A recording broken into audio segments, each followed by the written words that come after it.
چې یو شو او د دوی لپاره هر قسم منډه ترلی چې دا موږ د کوم څه ودرېده پکار دي د کوم لپاره منډه تړل کول پکار دي او کوم چې کوم کارونه دي هغه کول پکار دي. دا ارګنایزیشن زما مشرانو ورونو السلام علیکم.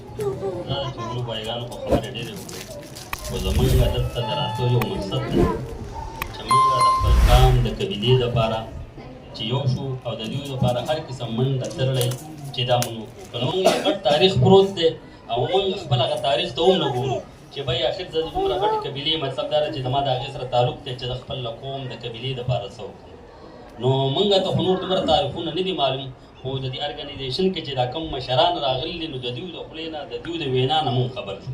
نو چې کله موږ خبر شو نو موږ هم دا سوچ وکړو چې بای موږ د خپل قام د قبیلې دپاره یو منډه ترړو او په موږ باندې هر څومره تکلیف راځي هر څومره خبره راځي خو د خپل قام دپاره به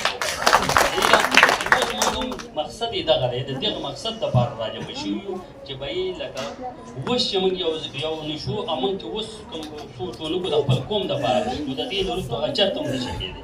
نو برای مهرباني زموږ د طرفه نه ټولو ته دا خبره ده چې به یو موټی شئ یو اواز شئ د خپل قوم د قبیلې دپاره مطلب دا دی چې یو اواز اوچت کوئ راجمع شئ او په هر پلیټفارم باندې قوم یو کړئ. خو زما د طرف نه دغه خبره ده مهرباني د خپل قوم دپاره د قبیلې دپاره به هر ځای کې چې په هره علاقه کې زموږ ورونه آباد دي نو منډه ترړه کوئ د هغوی دپاره خبره کوئ چې دغسې چې نن راغلو یا سبا نه یو نو چې پاتې وو پاتې به یو نو دا په موږ ټولو په موږ تاسو لازم دی چې باید موږ خپل قوم دپاره منډه ترړه کړو. زما د طرف نه دغه خبرې دي. السلام علیکم. محمد صاحب ته په خاص وخت کې هغه راشي خپلو خیالاتو اظهار وکړي. نایب صدر هجرت کاظمی پیر محمد صاحب.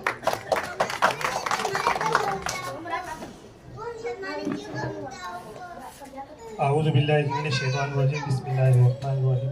ذاک ارګنایزیشن تمام ورونو شکریه ادا کوم. تاسو په ډېر کم وخت کې وخت وباسئ او دلته کې راغلئ زموږ اجلاس ته.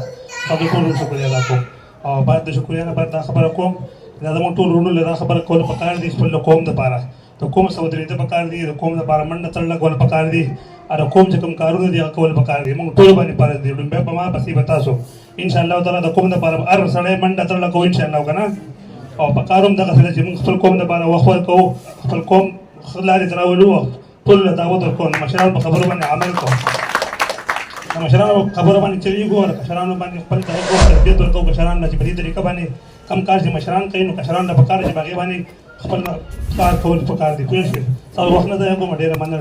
السلام علیکم.